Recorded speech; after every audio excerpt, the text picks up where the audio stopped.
Hello my dear students, ಹೇಗಿದ್ದೀರಾ ಎಲ್ಲರೂ? Already ನಾನು first PUC business studies and ಅಕೌಂಟೆನ್ಸಿಗೆ ಸಂಬಂಧಪಟ್ಟಾಗೆ model question paper 1 theory questions ಏನಿದೆ ಅದನ್ನು ನಾನು ಆಲ್ರೆಡಿ ಅಪ್ಲೋಡ್ ಮಾಡಿದ್ದೀನಿ. ವಾಚ್ ಮಾಡಿಲ್ಲ ಅಂತ ಹೇಳಿದ್ರೆ ಲಿಂಕನ್ನು ನೋಡಿ ಡಿಸ್ಕ್ರಿಪ್ಷನಲ್ಲಿ ಹಾಕಿರ್ತೀನಿ. ಯಾಕಂತ ಹೇಳಿದ್ರೆ ನಿಮಗೆ ಕೆಲವೊಂದು ಕಡೆ ಏನು ಮಾಡಿರ್ತಾರೆ ಅಂತ ಹೇಳಿದ್ರೆ ಯಾವುದಾದ್ರೂ 2 ಡಿಫ್ರೆನ್ಸನ್ನು ಬರೀರಿ ಅಥವಾ ಯಾವುದಾದ್ರೂ 2 ಟೈಪ್ಸನ್ನು ಬರೀರಿ ಅಂತ ಕೇಳಿರ್ತಾರೆ. ನಿಮಗೇನಾಗುತ್ತೆ ಅದು ಕಷ್ಟ ಅಂತ ಅನಿಸ್ಬೋದು. ಸೊ ನಾನು ಹೇಗೆ ಅಪ್ಲೋಡ್ ಮಾಡಿದ್ದೀನಿ ಅಂತ ಹೇಳಿದ್ರೆ ಅವರು 2 ಪಾಯಿಂಟ್ ಕೇಳಿದ್ರೆ ನಾನು 5-6 ಪಾಯಿಂಟನ್ನು ಬರೆದಿರ್ತೀನಿ.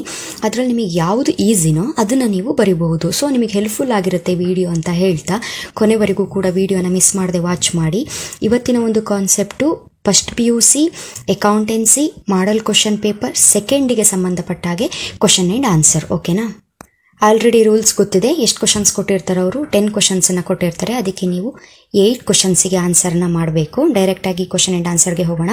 ಫಸ್ಟ್ ಕ್ವಶನ್ ಒಂದು ಮಲ್ಟಿಪಲ್ ಚಾಯ್ಸ್ ಕ್ವಶನ್ ಕೇಳಿದ್ದಾರೆ ನೋಡಿ. ಮ್ಯಾನೇಜ್ಮೆಂಟ್ ಅಕೌಂಟಿಂಗ್ ಡ್ಯಾಶ್ ಯಾವುದು ಅಂತ ಹೇಳ್ಕೊಂಡು 4 ಆಪ್ಷನ್ ಕೊಟ್ಟಿದ್ದಾರೆ. Is A clerical work, is accounting for future, is a recording technique of management related transactions, D is on analysis of the past business activities. Management ಅಂದರೆ ಏನು? ಅದೊಂದು clerical ವರ್ಕಾ ಕೇಳಿದ್ದಾರೆ. No, clerical work ಮಾತ್ರ ಅದಲ್ಲ. ಅಥವಾ ಫ್ಯೂಚರಲ್ಲಿ ನಾವು ಯಾವುದಾದ್ರೂ ಡೇಟಾಸ್ನ ಎಂಟ್ರಿ ಮಾಡುವಂತಹ ಒಂದು ಪ್ರೋಸೆಸ್ ಅದು? ನೋ, ಹಾಗೂ ಅಲ್ಲ. ಅಥವಾ ಹಿಂದೆ ಬಿಸ್ನೆಸ್ಸಿನ ಪ್ರೀವಿಯಸ್ ಇಯರ್ ಪಾಸ್ಟ್ ರೆಕಾರ್ಡ್ಸ್ಗಳನ್ನು ಎಂಟ್ರಿ ಮಾಡುವಂಥದ್ದು? ಅದು ಕೂಡ ಅಲ್ಲ. ಮ್ಯಾನೇಜ್ಮೆಂಟ್ ಅಂತ ಹೇಳಿದ್ರೆ option C is a recording technique of management related transactions. Management ಅನ್ನೋದು ಕಂಟಿನ್ಯೂಸ್ ಪ್ರೋಸೆಸ್ಸು. ಅದು ಪಾಸ್ಟು, ಫ್ಯೂಚರು, ಪ್ರೆಸೆಂಟು ಅಂತ ಹೇಳ್ಕೊಂಡು ಯಾವುದೇ ರೀತಿ ಇದಿಲ್ಲ. ಪ್ರತಿ ಸಮಯದಲ್ಲೂ ಕೂಡ ಎವ್ರಿ ಡೇ ನಡೆಯುವಂತಹ ಒಂದು ಆಕ್ಟಿವಿಟಿಗೆ ನಾವು ಮ್ಯಾನೇಜ್ಮೆಂಟ್ ಅಂತ ಕರಿತೀವಿ. ಸೊ ಇದಕ್ಕೆ ಆನ್ಸರು ಸಿ ಆಗಿರುತ್ತೆ. Management is a recording technique of management related transactions. ಓಕೆನಾ? Second question, expand AAA AAA ಇದನ್ನು ಎಕ್ಸ್ಪ್ಯಾಂಡ್ ಮಾಡಿ ಅಂತ ಕೇಳಿರ್ತಾರೆ. 1 mark. American accounting association, American accounting association ಅಂತ ಬರೆದ್ರೆ ಆಯಿತು. Next question, accounting period must certain 10 months ಅಂತ ಕೊಟ್ಟಿದ್ದಾರೆ. ಟ್ರೂ ಆರ್ ಫಾಲ್ಸ್ ಹೇಳಿದ್ರೆ ಆಯಿತು. ಆನ್ಸರ್ ಇದಕ್ಕೆ ಫಾಲ್ಸ್ ಆಗಿರುತ್ತೆ. Next fourth question, state any one basis of accounting. Basis of accounting ಅಲ್ಲಿ ಯಾವುದಾದ್ರೂ ಒಂದನ್ನ ಹೇಳಿ ಅಂತ ಬರೆದಿದ್ದಾರೆ ನೋಡಿ. 2 ಬರೆದಿದ್ದೀನಿ ನಾನು. ಯಾವುದಾದ್ರೂ ಒಂದನ್ನ ನೀವು ಬರೆದ್ರೆ ಸಾಕು. Cash basis, accrual basis. ಓಕೆನಾ? Next question, fifth, assets account balances are dash balance. Assets account balances are dash balance. Answer ಇದಕ್ಕೆ ಡೆಬಿಟ್ ಬ್ಯಾಲೆನ್ಸ್ ಅಂತ ಬರೆದ್ರೆ ಆಯಿತು. Next question, sixth one, give an example for error of omission. ನೋಡಿ, error of ಕಮಿಷನ್ನು, error of omission 2 concept ಕೂಡ ತುಂಬ important. So miss ಮಾಡದೆ ಈ ಕಾನ್ಸೆಪ್ಟ್ ಬಗ್ಗೆ ಗಮನ ಕೊಡಿ. ಓಕೆನಾ? ಇದಕ್ಕೆ ಆನ್ಸರ್ ಏನು ಅಂತ ಹೇಳಿದ್ರೆ payment of ₹1000 made only to cash account. ಇದು ಏನು ಅಂತ ಹೇಳಿದ್ರೆ ಎರರ್ ಆಫ್ ಒಮಿಷನ್. ಓಕೆನಾ? Next seventh question, closing stock is value of. Closing stock is value of A, cost price, B, market price, C, sales price, D, cost price or market price whichever is low ಅಂತ ಕೇಳಿದ್ದಾರೆ. ಇದಕ್ಕೆ answer, ಯಾಕಂದ್ರೆ ನಿಮಗೆ ಗೊತ್ತಿರುತ್ತೆ ಮಾಡಲ್ question paper 1 ಅಲ್ಲೂ ಕೂಡ ಈ question important ಆಗಿರುತ್ತೆ. ಇದಕ್ಕೆ ಆನ್ಸರ್ ನಿಮಗೆ ಗೊತ್ತಿದೆ. ಅಲ್ಲಿಗೆ ಆನ್ಸರ್ ಯಾವುದು ಅಂತ ಹೇಳಿದ್ರೆ option D, cost price or market price whichever is lower. ಓಕೆನಾ? Next 8th one, give the meaning of adjustment ಅಂತ ಕೇಳಿದ್ದಾರೆ. ಅಡ್ಜಸ್ಟ್ಮೆಂಟ್ಗೆ ಒಂದು ಮೀನಿಂಗ್ನ ಬರೀರಿ ಅಂತ ಕೇಳಿದ್ದಾರೆ. ಇದು ಲಾಂಗ್ ಮೀನಿಂಗ್ ಆದರೆ ನಿಮಗೆ 1 ಮಾರ್ಕಿಗೆ 2 ಲೈನ್ಸಲ್ಲಿ ಮೀನಿಂಗ್ ಬರೆದ್ರೆ ಸಾಕು. ಸೊ ನಿಮಗೆ ಯಾವುದು ಬೆಟರ್ ಅಂತ ಅನ್ಸುತ್ತೋ ಮೀನಿಂಗು, ನಿಮಗೆ ಯಾವುದು ಈಸಿ ಅಂತ ಅನ್ಸುತ್ತೋ, ಸಿಂಪಲ್ ಅಂತ ಅನ್ಸುತ್ತೋ ಆ ಮೀನಿಂಗ್ನ ಬರೀರಿ.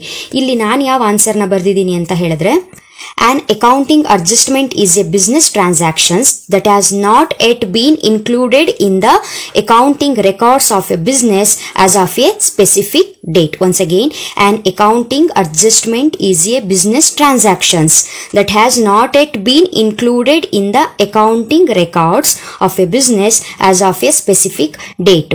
Next to 9th one, drawings is to be dash to closing capital.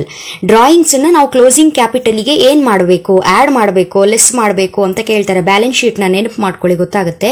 ಇದಕ್ಕೆ ಆನ್ಸರು ಆಡೆಡ್ ಅನ್ನೋ ಒಂದು ವರ್ಡ್ನ ಬರೆದ್ರೆ ಸಾಕು. Added to closing capital. ಈ ಡ್ಯಾಶ್ ಭಾಗದಲ್ಲಿ ಆಡೆಡ್ ಅಂತ ಬರೆದ್ರೆ ಆಯ್ತು. Added to closing capital. Next last one, 10th one, give the meaning of incomplete records. Important question ಇದು, ಲಾಸ್ಟ್ ಪೇಪರ್ ಅಲ್ಲೂ ಕೂಡ ಇದೆ, ಹಾಗಾಗಿ ಮಿಸ್ ಮಾಡದೆ ವಾಚ್ ಮಾಡಿ. Give the meaning of incomplete records. Answer: incomplete records means records which are not strictly kept according to double entry system. Once again, incomplete records means records which are not strictly kept according to double entry system. ಓಕೆನಾ? ಇದಿಷ್ಟು ಕೂಡ accountancy ಮಾಡಲ್ question paper ಸೆಕೆಂಡಿಗೆ ಸಂಬಂಧಪಟ್ಟ ಹಾಗೆ part A section ಎಗೆ ಯಾವ ರೀತಿ question ಯಾವ ರೀತಿ ಆನ್ಸರ್ನ ಬರಿಬೇಕು ಅನ್ನೋದು. ಎಕ್ಸಾಮ್ ಆಗಿರಬಹುದು, ಅಸೈನ್ಮೆಂಟ್ ಆಗಿರ್ಬೋದು, ಈ ರೀತಿ ಆನ್ಸರ್ನ ಬರೆದ್ರೆ ನಿಮಗೆ ಫುಲ್ ಮಾರ್ಕ್ಸ್ ಸಿಗುತ್ತೆ, ನೋ ಡೌಟ್. ನಿಮಗೆ ಕೆಲವೊಂದು ಕಡೆ ಏನು ಮಾಡಿರ್ತಾರೆ ಅಂತ ಹೇಳಿದ್ರೆ, ಯಾವುದಾದ್ರೂ ಎರಡು ಡಿಫ್ರೆನ್ಸನ್ನು ಬರೀರಿ ಅಥವಾ ಯಾವುದಾದ್ರೂ ಎರಡು ಟೈಪ್ಸನ್ನು ಬರೀರಿ ಅಂತ ಕೇಳಿರ್ತಾರೆ. ನಿಮಗೇನಾಗುತ್ತೆ, ಅದು ಕಷ್ಟ ಅಂತ ಅನಿಸ್ಬೋದು. ಸೊ ನಾನು ಹೇಗೆ ಅಪ್ಲೋಡ್ ಮಾಡಿದ್ದೀನಿ ಅಂತ ಹೇಳಿದ್ರೆ, ಅವರು 2 ಪಾಯಿಂಟ್ ಕೇಳಿದ್ರೆ ನಾನು 5-6 ಪಾಯಿಂಟನ್ನು ಬರೆದಿರ್ತೀನಿ. ಅದರಲ್ಲಿ ನಿಮಗೆ ಯಾವುದು ಈಸಿನೋ ಅದನ್ನು ನೀವು ಬರಿಬಹುದು. ಸೊ ನಿಮಗೆ ಹೆಲ್ಪ್ಫುಲ್ ಆಗಿರುತ್ತೆ ವಿಡಿಯೋ ಅಂತ ಹೇಳ್ತಾ ಕೊನೆವರೆಗೂ ಕೂಡ ವಿಡಿಯೋನ ಮಿಸ್ ಮಾಡದೆ ವಾಚ್ ಮಾಡಿ. ಇವತ್ತಿನ ಒಂದು ಕಾನ್ಸೆಪ್ಟು ಫಸ್ಟ್ PUC ಅಕೌಂಟೆನ್ಸಿ ಮಾಡಲ್ ಕ್ವಶನ್ ಪೇಪರ್ ಸೆಕೆಂಡಿಗೆ ಸಂಬಂಧಪಟ್ಟ ಹಾಗೆ ಕ್ವಶನ್ ಆ್ಯಂಡ್ ಆನ್ಸರ್. ಓಕೆನಾ?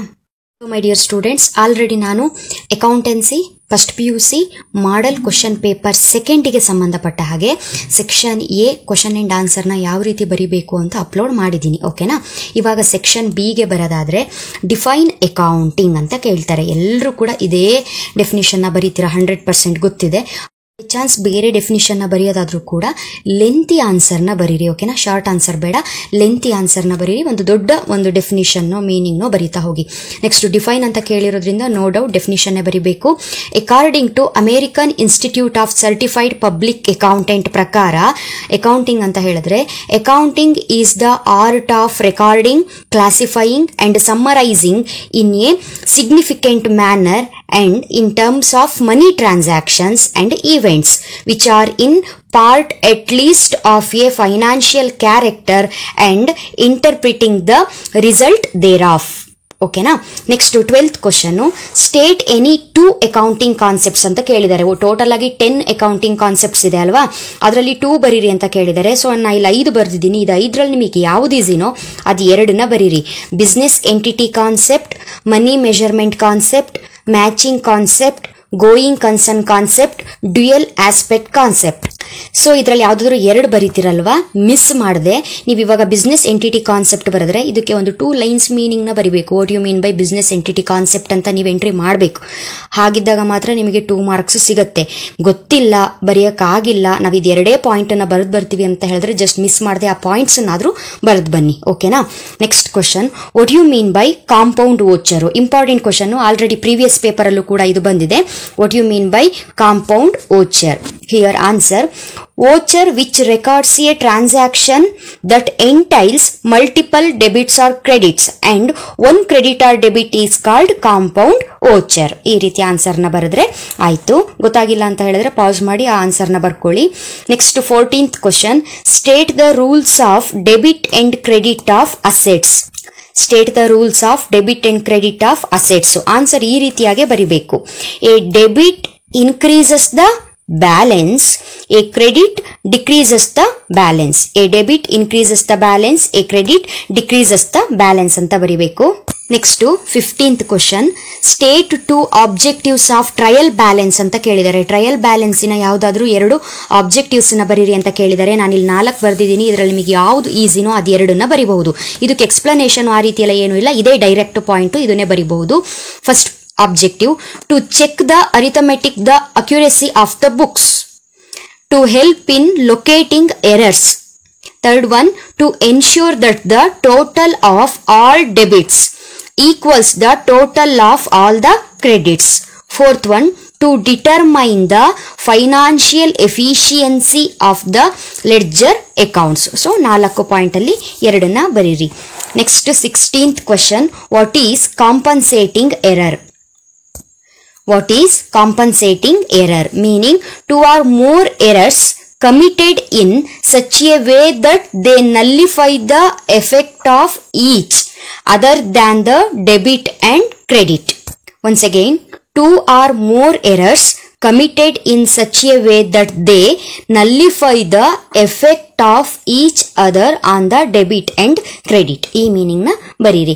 Next 17th question, give 2 examples of capital receipt. ತುಂಬಾ ಇಂಪಾರ್ಟೆಂಟ್ ಕ್ವಶನ್, ಈಸಿಯಾಗಿ 2 ಮಾರ್ಕ್ಸ್ ತಗೊಳ್ಳೋದು. ಜಸ್ಟ್ ಪಾಯಿಂಟ್ ಬರೆದ್ರೆ ಸಾಕು, 2 ಪಾಯಿಂಟ್ ಬರೀಬೇಕು. ನಾನಿಲ್ಲಿ 6 ಪಾಯಿಂಟ್ ಬರೆದಿದ್ದೀನಿ, ಯಾವ್ದಾದ್ರು 2 ಪಾಯಿಂಟ್ ನೀವು ಬರೆದ್ರೆ ಸಾಕು. ಯಾವ್ದು ಈಸಿನೋ ಅದನ್ನ ಬರೀರಿ, ಓಕೆನಾ.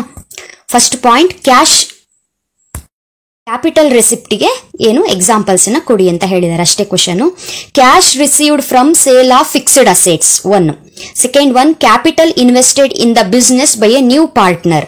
Third one, purchase of shares. Fourth one, expenditure on machinery. Fifth one, expenditure on lands and building. Sixth one, insurance claims. ಈ ಒಟ್ಟು 6 ಪಾಯಿಂಟ್ ಅಲ್ಲಿ ಯಾವ್ದಾದ್ರು 2 ಪಾಯಿಂಟ್ ಅನ್ನ ಬರೀರಿ. Next question, give the meaning of gross profit. Gross profit ಅಂತ ಹೇಳಿದ್ರೆ ಏನು ಅಂತ ಕೇಳಿದರೆ, answer, gross profit may be defined as the excess of sales over cost of the goods sold. Important line, ಇದನ್ನೇ ಬರಿಬೇಕು ನೀವು ಮೀನಿಂಗಿಗೆ. Excess of sales over cost of the goods sold. ಒಂದು ಫಾರ್ಮುಲಾನ ಬರೀರಿ, gross profit is equal to sales minus cost of goods sold. Gross profit is equal to sales minus cost of goods sold. ಈ ಫಾರ್ಮುಲಾನ ನೀವು entry ಮಾಡಿದ್ರೆ ಆಯ್ತು, ನಿಮಗೆ ಈಸಿಯಾಗಿ 2 marks ಸಿಗುತ್ತೆ. ಓಕೆ, ನೆಕ್ಸ್ಟ್ ವಿಡಿಯೋದಲ್ಲಿ ಸೆಕ್ಷನ್ ಸಿ ಗೆ ಸಂಬಂಧಪಟ್ಟ ಹಾಗೆ ಕ್ವಶನ್ ಅಂಡ್ ಆನ್ಸರ್ಸ್ ಗಳನ್ನ ಹೇಳ್ತೀನಿ. ಯಾವ ರೀತಿಯಾಗಿ ಆನ್ಸರ್ ಬರೆದ್ರೆ ನಿಮಗೆ ಪ್ರಾಬ್ಲಮ್ ಅಲ್ಲಿ ಫುಲ್ ಮಾರ್ಕ್ಸ್ ಸಿಗುತ್ತೆ ಅನ್ನೋದು ಕೂಡ ಹೇಳ್ತೀನಿ. ಕೆಲವೊಂದು ಈಸಿ ಟೆಕ್ನಿಕ್ ಗಳನ್ನ, ಯಾರ್ಯಾರಿಗೆ ಪ್ರಾಬ್ಲಮ್ ಮಾಡ್ಲಿಕ್ಕೆ ಬರಲ್ವಲ್ಲ ಅವರಿಗೆ ಈಸಿ ಟೆಕ್ನಿಕ್ ಗಳನ್ನ ಕೂಡ ಹೇಳ್ತೀನಿ.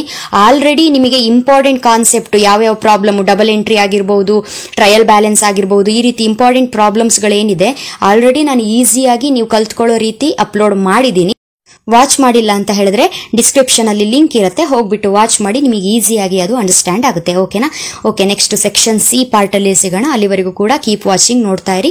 ಯಾರ್ಯಾರು ಚಾನಲ್ಗೆ ಸಬ್ಸ್ಕ್ರೈಬ್ ಆಗಿಲ್ಲ, ಸಬ್ಸ್ಕ್ರೈಬ್ ಆಗಿ ಬೆಲ್ ಬಟನ್ ನ ಕ್ಲಿಕ್ ಮಾಡಿರಿ. ನಾನು ವಿಡಿಯೋಸ್ ಅಪ್ಲೋಡ್ ಮಾಡಿದ ತಕ್ಷಣ ನಿಮಗೆ ನೋಟಿಫಿಕೇಶನ್ ಬರುತ್ತೆ. ತಕ್ಷಣ ನೀವು ವಿಡಿಯೋನ ವಾಚ್ ಮಾಡಿ ಒಳ್ಳೆ ಮಾರ್ಕ್ಸ್ ಅನ್ನ ನೀವು ಸ್ಕೋರ್ ಮಾಡಬಹುದು. ಓಕೆನಾ. Okay, see you.